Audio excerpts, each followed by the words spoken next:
22,000 লিটারেরও বড় পাত্রে টকবক করে ফুটছে তেল, তাতে ঢালা হচ্ছে টমেটো পেস্ট এবং সাবধানতার সাথে পরিমাপ করা মশলা। পাত্রে রান্না হচ্ছে নাইজেরিয়ার বিখ্যাত জোলোফ রাইস।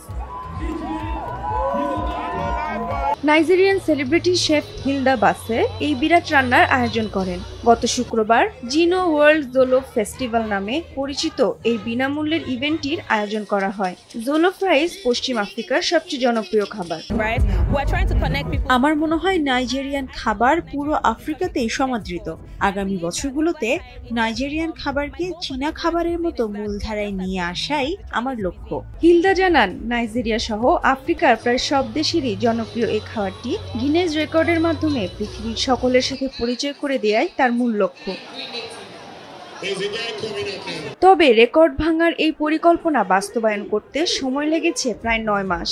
বিশ্বের সামনে এর আগেও হিলদা নিজের যোগ্যতা প্রমাণ করেছেন। 2023 সালে তিনি প্রথম আন্তর্জাতিক খ্যাতি অর্জন করেন। টানা 100 ঘন্টা রান্নার অধিবেশন সম্পন্ন করে তিনি দীর্ঘতম রান্নার ম্যারাথনের জন্য গিনেস ওয়ার্ল্ড রেকর্ড করেন। তিনি একজন পারফেকশনিস্ট। শুধু রেকর্ড করাই না, তিনি চান রান্নায় যেন কোনো ত্রুটি না থাকে। গিনেস ওয়ার্ল্ড রেকর্ডস ইতোমধ্যেই তাকে শুভকামনা জানিয়েছে। এখন চূড়ান্ত স্বীকৃতির জন্য রান্নার প্রমাণ পাঠানো হয়েছে অফিসিয়াল রিভিউয়ের জন্য। মাহজাবিন নাফিসা, দেশ টিভি।